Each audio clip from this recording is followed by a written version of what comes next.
Hi, welcome to Budget MTG Decks. All magic fun, all cards under $1. I'm David. I'm Stefan. And today we're going to be looking at all the white cards in Rivals of Ixalan. So we're going to evaluate them for limited, so draft or sealed. And for your pre-release you'll get 2 packs of Ixalan booster packs and 4 packs of Rivals of Ixalan. And if you want to see our set review for Ixalan, you should click the card on the screen. Exactly. We're going to be evaluating these cards according to our 3-tiered system. Tier 1, these are excellent cards. These are bombs. These are unconditional removals. These are basically the cards that are going to be winning you the game. Our Tier 2 are really good cards. We have a couple of these cards. It pushes into a color. And if we're already in a color, then this card is an auto-include. Tier 3, those are filler cards, so we're still missing a 2-drop, we're still missing a 4-drop, then we look at these cards to fill out our mana curve, and the rest of the cards, they're either bad or too situational, so we're going to put those aside. Well, without further ado, let's have a look at all the common cards. The first of our white common cards is Snubhorn Sentry. For a single white, we get a 0/3 dinosaur, and it has a new mechanic called Ascend. Now, if this card is on the battlefield and we have 10 or more permanents, we automatically get an emblem, which is the city's blessing, and we keep that emblem regardless of how many permanents we have. Now, it also says that Snubhorn Sentry gets +3/+0 as long as we have the city's blessing. So, early game is just a little blocker, and late game is going to be a 3/3 potentially. However, early game it's really bad, and late game it's just not going to be doing enough with all the other big stuff that's going to be stomping around. So we should probably put this card aside. Yeah, because you don't want the 0/3 for one for the first 10 turns of the game, at least. Yeah. So yeah, put it aside. So let's say you have 7 lands and 3 creatures, then you would have 10. I mean, it's going to take a long time before you hit those 7 lands in limited. Exactly. So it's around turn 9, turn 10 that you can be expecting to have the city's blessing, which is really late game. Yeah. Moment of Triumph. A white instant. Top creature gets +2/+2 until end of turn, and you gain 2 life. It's a tier 3. It's a combat trick. +2/+2 for 1 mana. Instant speed, good. Gaining 2 life, not really relevant, but still good bonus. Yeah, always see, as we always explain in these set reviews, we have the removal is divided into 3 categories. You've got your tier 1 removal, which is your unconditional removal. It just exiles or kills something outright. Then you've got your conditional removal, which can kill either small stuff unconditionally, or it can make sure something can't attack or can't block, or other way, destroy something with some kind of condition. And finally, we have the tier 3 removal, which is the combat tricks. Now, you need to be able to attack or block with a creature enabled in order to be able to remove something.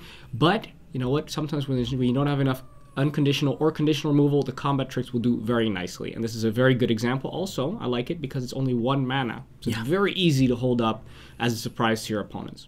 Yeah, I also always just like the 1 mana combat trick, and +2/+2 is actually a lot. So I find it so much better than anything that just gives +1/+1. You may say, duh, that's twice as much, but the difference is so big. Something which gives a +1/+1 will usually allow you to trade with something they weren't expecting you to trade with, but with a +2/+2, you'll be able to have them lose the creature, and your creature will usually survive when they didn't expect you to even be able to block properly. Then we have a Martyr of Dusk for 1 and a white. So for 2 mana, we get a 2/1 Vampire Soldier. And I usually don't like 2/1s for 2 because I'd rather just have my 2/2s because this thing will die to 1/1 tokens.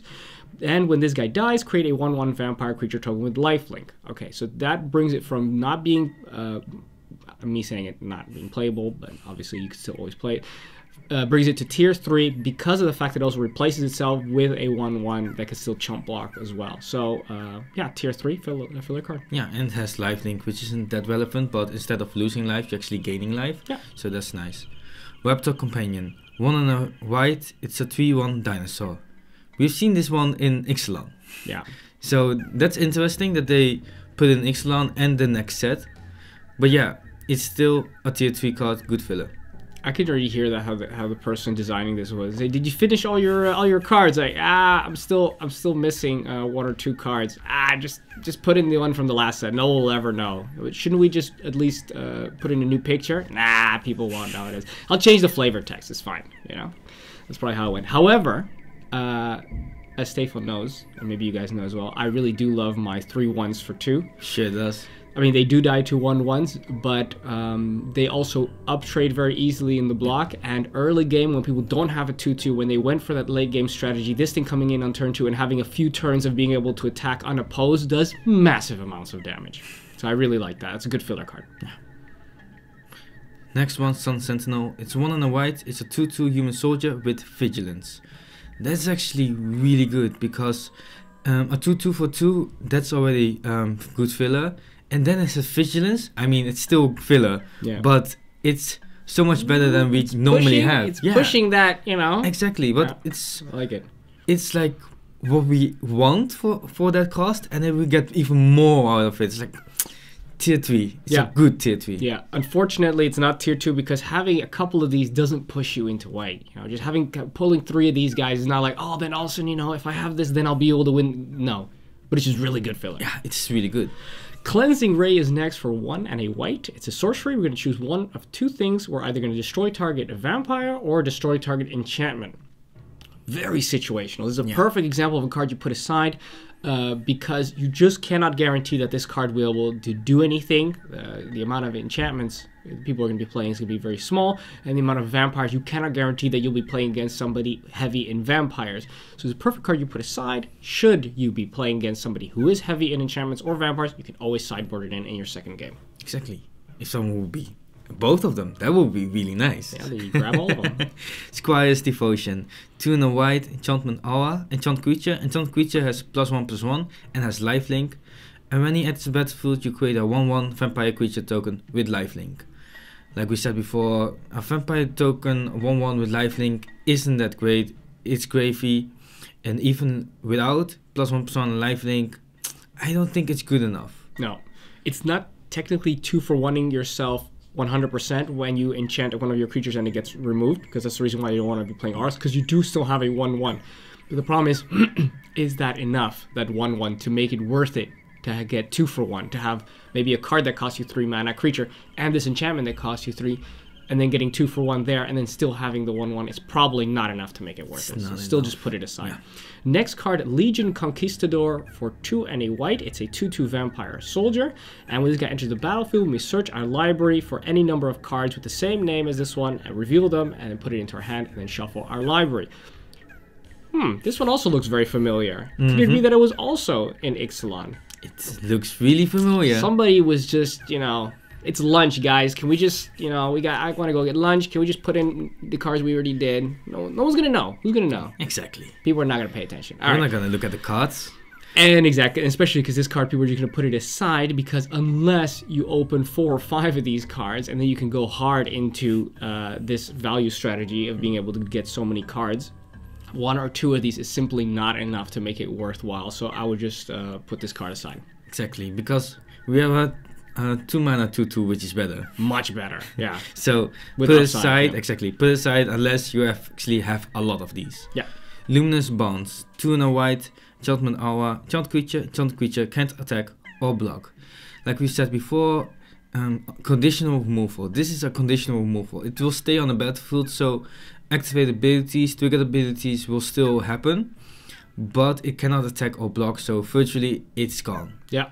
Tier 2. Very strong. Yeah. Very strong. You got a couple of these, that's definitely making you look very hard at what else you got in white. Especially because it's also common. Very nice removal for that. Then we have Exultant Sky Marcher for 1 and 2 white. So for 3 mana, we get a 2/3 flying vampire soldier. Now this is no Vampire Nighthawk, which also has Death Touch and Lifelink attached to it. But then again, this is a common, so you can't expect that. I think for limited, this is going to be doing a lot of work. I like my 3-butted flyers because they stop a lot of the, 2 toughness flyers, which is what is usually flying around in the air. So it can attack very well, it can block very well, and I think it will do a lot of work in your limited game. So I would say tier 2.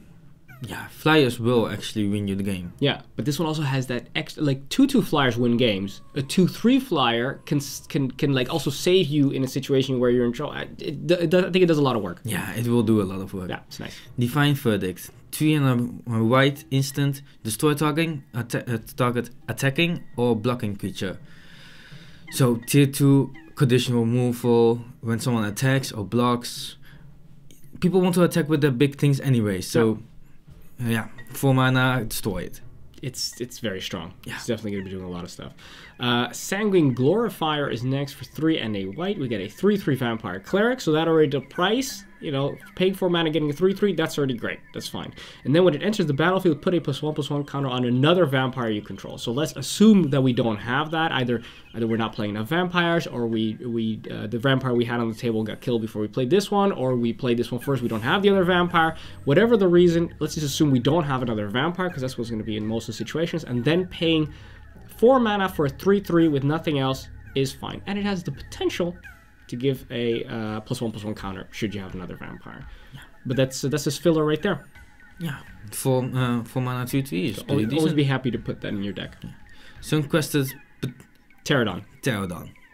4 and a white. It's a 2/5 dinosaur with flying, and when he enters the battlefield, it has vigilance as long as you control another dinosaur. So a 2/5 for 5 is already tier 2. It will not die because it has flying. It will not die at all, and it has vigilance when you have another dinosaur, which is actually really good. Imagine having 2 of them. Too much, yeah. That's just insane. That's too much win right there. Yeah, think about that. You're attacking with 2/5. I mean, it's 5 mana, so I mean, you're late in the game anyway. But it is really hard for people to stop. And regardless of even if you don't have a single other dinosaur in your deck, you can still be very happy to play this, because being able to attack with 2/5 flyer. We already said the 2/3 flyer already can stop a lot of stuff. Well, this guy brings it to the nth degree. Always happy to play this. Exactly, tier 2. Very strong. Those are the commons. Let's have a look at the uncommons. The first uncommon is Much Aspirant. It's a white, it's a 2/1 vampire soldier, and it has ascend, and when Much Aspirant has flying as long as you have City's Blessing. So a 1 mana 2/1 without the ascend is already a tier 3, and late game it has flying, which is nice, but don't count on it. Mm-hmm. Yeah, I would also say basically the slot this occupies, if you're talking about filler, because tier 3 we're talking about filler, it's taking up your 2 slots, because you don't really, in limited, you don't really have a 1 slot for your cards. So this is taking up the space of a 2 slot, and being a 2/1, which takes up the slot of your 2-drop, but it can potentially come in a turn earlier, and later in the game it also potentially has flying, means it's actually really good filler. Yeah. Next, we have Blazing Hope for a single white. It's an instant. We're going to exile target creature with power greater than or equal to your life total. Instantly, we're going to put this aside. It looks really interesting. However, early game, it can't exile anything, because you're going to have, let's say, 15 life, and nothing's going to have a power greater than or equal to 15. And then later on, you know, when your opponents have got that 5/5 attacking you, you've got to be at 5 or less life for this to do anything. And by that time, it may be already too late. Yeah, it's just, I mean, exiling target creature, which sounds really great, but then just the clause. You think 1 mana, exile, target creature. Yeah. You think, I'm on board. You read the rest, you say, I'm off. Can I get off over here? Because I'm not on board anymore. Yeah, can exactly. I just get off? The only time it actually it's useful is when you're losing. Yeah. So just don't do it. And it doesn't even necessarily pull you into the win either. It doesn't. No. Okay. Famished Paladin. 1 and a white. It's a 3/3 vampire knight, and it doesn't untap during an untap step. And whenever you gain life, you can untap it. So it attacks once, or it's a 2 mana 3/3 defender. It only untaps when you gain life. Just put it aside. Yeah, you need to be really in a constructed format to be able to get the value out of this. Yeah. Limited is just too unreliable. Oh, and it need to somehow have a lot of those 1/1 life linkers. But yeah, but then you usually lose those 1/1 life linkers when they block or attack, so you're not getting a lot of value out of it.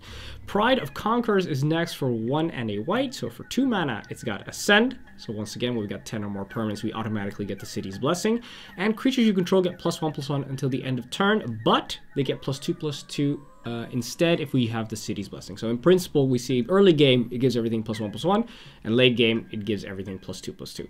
The fact that it's instant means it's a combat trick. It's not just a sorcery that pumps our entire team. And as I said already, I don't like it when something gives a combat trick gives only +1/+1, but this gives it to multiple creatures, so it actually gives it to 2 or 3, let's say realistically, and then that pushes that into filler category as an okay combat trick, especially when you use it in the defense.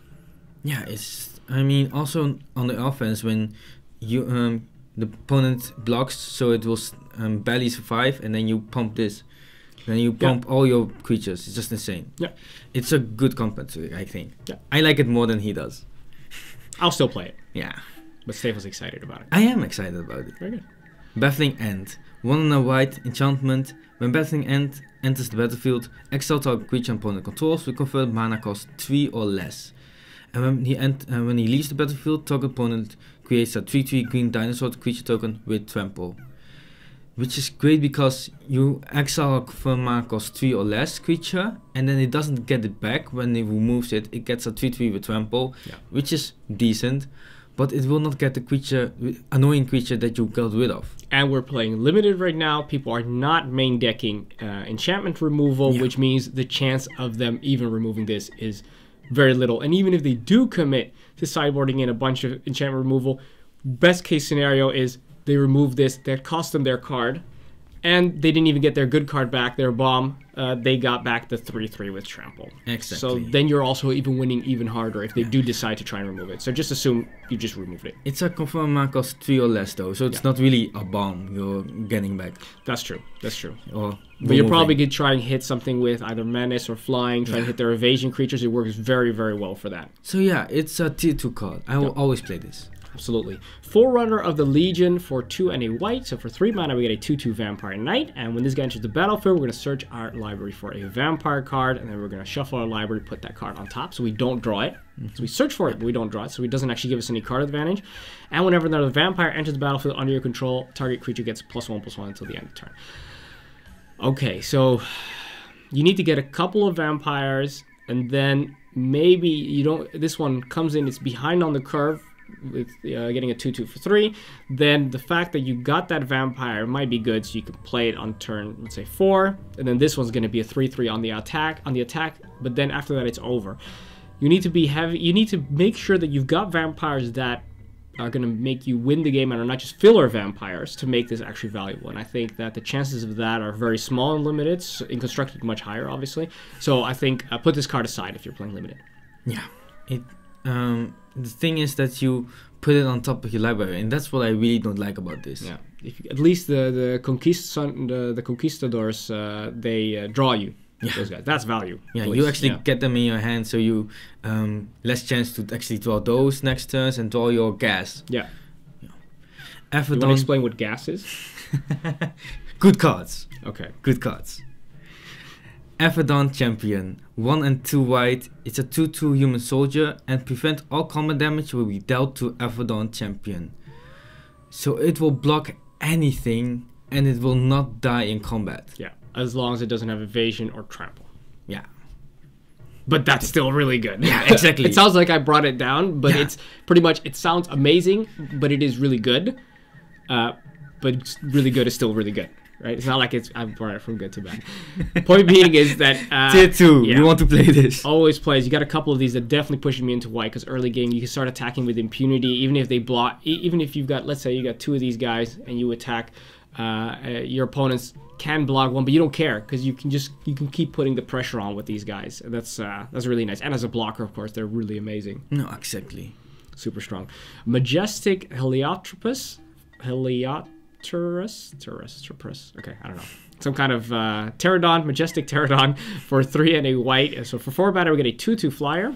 And when this guy attacks another dinosaur we control, target dinosaur we control gains flying until the end of the turn. Okay, once again, limited. We can either have this card, we might not have the other dinosaur, we might have the other dinosaur, we might not have this one, we might not have both dinosaurs, we might draw them 2 separate in the game. Many reasons why you cannot be sure that you'll have that other dinosaur, but the fact that it is a 2/2 flyer for 4, I still think makes it playable. It's a little bit on the expensive side for me, but I would probably still put it in as a filler card. Stefan, what do you think? Yeah, I think so too, because the flyers will actually do a lot for you. 4 mana 2/2. If you really need it, it's not a great deal. Yeah, but it can still keep pushing damage through on turn 5, turn 6, when others will not be able to. And if you somehow have another dinosaur, then you know what? Take it on your back. Yeah, let's go for a ride. Exactly. That's pretty cool. Imperial Celltops, 4 and a white. It's a 3/5 dinosaur and has enrage. And that means whenever Imperial Celltops is dealt damage, you gain 2 life.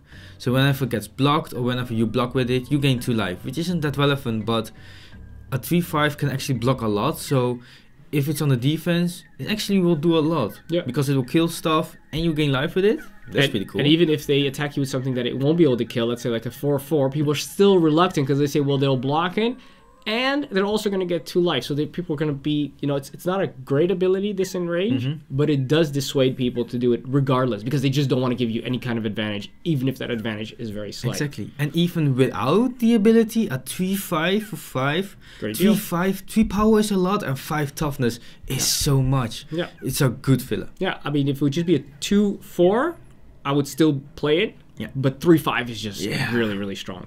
That is the last of the uncommons. Let's have a look at the rares. The first of our rares is Sphinx's Decree for 1 and a white, so for 2 mana, it's a sorcery, and it states that each opponent can't cast instant or sorcery spells during that player's next turn. So in essence, what you're doing is you're giving up 2 mana and a card to guarantee that your opponent can't use their conditional or unconditional removal in their turn against your stuff. Theoretically, it works as in, oh, I've got my bomb now, I can use this to kind of protect my bomb, but in practical situations, it's simply not very efficient and too situational, so we're going to put that one aside. Yeah, because in Limited, you don't have that many instant sorceries anyways. So if you play this and then you hope the person would have something amazing to play next turn, and else you just, I'll wait till next turn. And it doesn't even guarantee that the removal is ineffective, because there's a lot of enchantment-based removal as well. Exactly, and on creature stuff too. Yeah. So just put it aside. Yeah. Paladin of Atonement. It's 1 and a white, it's a 1/1 vampire knight, and at the beginning of each upkeep, so each upkeep, your upkeep and opponent's upkeep, if you lost life last turn, put a +1/+1 counter on Paladin of Atonement, and when Paladin of Atonement dies, you gain life equal to its toughness. So every your upkeep, you'll get a +1/+1 counter most of the times, because you will Your opponent will have attacked you. exactly.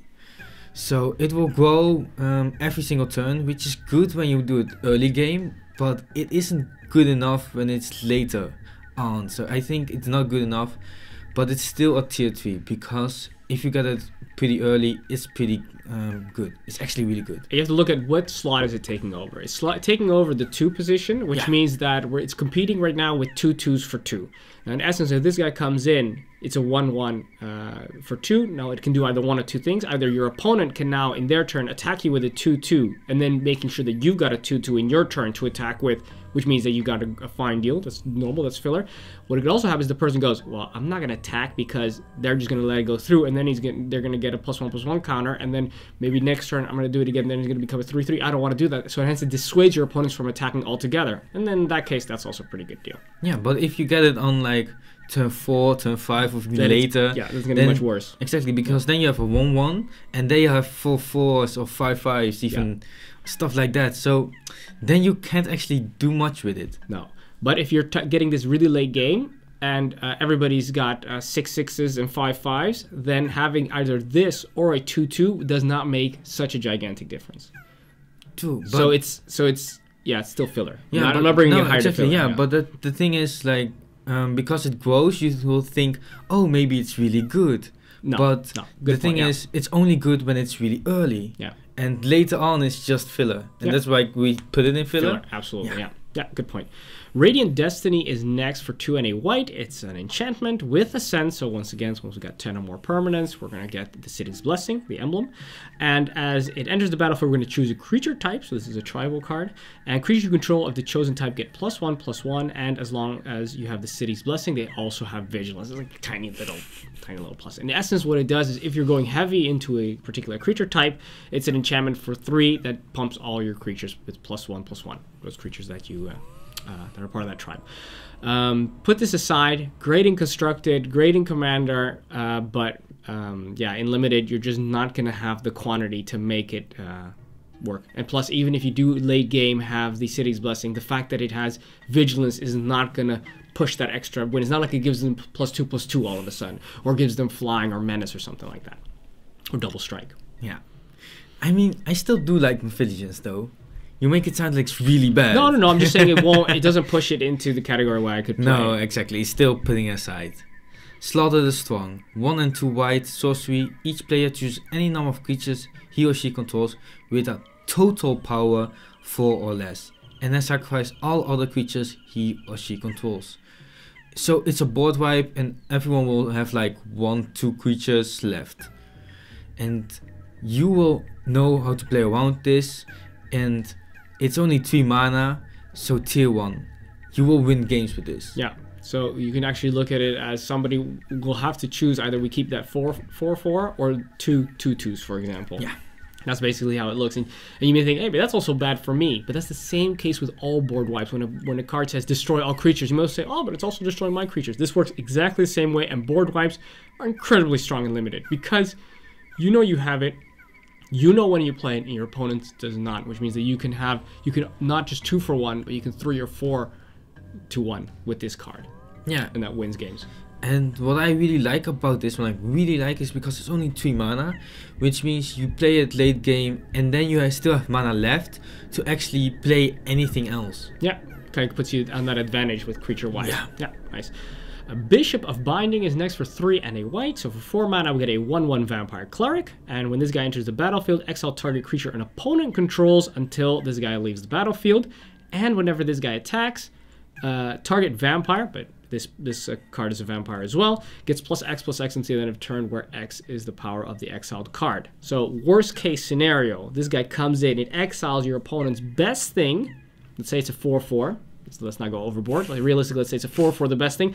Now this thing is a 1/1, and every time this thing attacks, it's going to be a 5/5. That's actually really good. Yeah, that's really good. That's actually really good. I would say tier 1, this is also an example of a card that really wins games. It's both removal, and it gives you, it's almost like you take the best thing away from them and you get the best thing now. Yeah. And that's a 2 best thing swing. Sure. Yeah. Next one, Temple Altisol. It's 4 and a white, it's a 3/4 dinosaur, and if a source would deal damage to another dinosaur you control, prevent all but one of that damage. That's really nice with all the dinosaurs within range, but you still need to have other dinosaurs, and if we don't have it, it's a 5 mana 3/4, which actually isn't that bad because of the potential upside. Yeah. So good filler. Yeah, we talked already, the 3/5 was a good filler. Yeah. This is also a really good filler. Yeah. And yeah, naturally, if you have even just one other dinosaur that comes in, that thing is going to be nigh indestructible. Yeah. That's super nice. Regardless, still very nice filler card. Then we get to the last of the rares, and that is Xitalpa Primal Dawn for 6 and 2 white. So that's for 8 mana. We get a 4/8 Elder Dinosaur, flying, double strike, vigilance, trample, and indestructible. So they stuck enough abilities on this thing. Basically what it just says is this card wins the game because it's tier 1. It's the primal definition of a bomb. Comes in, people have to answer it, or else it's gone. And there's very little things that can answer this properly. So yeah, if you have it, then try and also see if you can get a little bit of extra ramp cards to see if you can accelerate yourself to this card, because if you pop it down, you've won the game. Yeah, it's just vigilance, flying, indestructible, double strike, trample. Yeah, all the things. Yeah. Yeah, insane. You really only need this card. You can fill your deck with ramp cards. You can fill them with looting cards, with rummaging cards. Just get through that deck to find this thing. Exactly. Pop it down. Ramp, getting through the deck, play this, do nothing else. Laugh. Yeah, exactly. Find a way to give it lifelink, and then you're done. All right, those are the rares. Let's have a look at the mythics. The mythic is Trapjaw Tyrant. 3 and 2 white. It's a 5/5 dinosaur, which is already really nice. 5 mana 5/5. Yeah. And it has Enrage. Whenever Trapjaw Tyrant is dealt damage, exile target creature an opponent controls until Trapjaw Tyrant leaves the battlefield. It's really hard to actually properly block, and so that means if it gets blocked, then you exile the best thing of the opponent. It's just insane, tier 1. Yeah, it's basically what happens is somebody goes to this dinosaur with a stick and pokes it, and then when they poke it, the dinosaur goes, "Who did that?" and then bites whoever you want them to eat. So you could, in a fun way, you could also find ways to deal 1 point of damage every time to this guy. You could poke it yourself and then have it eat your opponent's stuff. That's kind of a nice little flavor thing. Just poking that angry dinosaur that's going around eating your opponent's best stuff. That is, also a super strong bomb. Wins games automatically almost. Great. All right, that is the Mythic, and let's move on to the conclusion. I really like white. It has removal, it has some good creatures, it has flying, big stuff even. All across the rarities, I really like the cards there. So that's really nice, and I'm really excited about it. Yeah, in my opinion, white is, for Rivals of Ixalan, the strongest color, maybe, or second strongest color. One of the two. It is in either case one of the top colors because of, as Stefan said, it does have the removal, the evasion, the bombs, which are the cards you're going to be looking for to be building just an average standard limited deck. But also the fact that even the filler cards are also very good. Some of the filler cards are fine bodies, but with upside. They don't even have downside or just vanilla. They all have some kind of extra bonus. And should you, it does have the tribal support, so should you want to go a little bit tribal, it does give an advantage. These are not cards that are only good when you're going tribal. There's a lot of cards that are just fine fillers, and then if you do have a couple of extra cards in that tribe, it pushes them, makes them even better. So that makes it a really, really nice, strong main color. But there's also enough rares and bombs that you could use to splash white with if you're with any other color. So I'm very excited to play white. Yeah, me too. In this set. Also, now we'd like to remind you guys that we have a Patreon page. So if you like what we do, if you like these videos, if you want to help us make more videos, then consider becoming a patron by going over to patreon.com/budgetmtgdecks and consider donating as little as $1 per month. It makes a huge difference for us, and these videos couldn't be possible without the patronage of viewers like yourself. So thank you for that. Also would like to ask you to subscribe to this channel over here on YouTube from those powerful decks and advice everyone can afford. And of course, if you do subscribe over here, don't forget to hit that little bell button so you get notifications when the new video comes out. Very shortly, the blue set review of Rivals of Ixalan is going to be coming out. So if you press that subscribe button and that bell, you'll get a notification as soon as it gets posted online. Also, join us on Twitter, Facebook, and Instagram to get in touch with us. We could talk about the cards. We'll be posting pictures and discussions over there as well, and naturally be up to date on when deck techs come out or top 10 lists and those kind of videos. So join us on our social media to get updates on that, and also behind the scenes pictures and whatnot. Well, I guess that's it. Thanks for watching. I'm David. I'm Stefan. And this was Budget MTG Decks.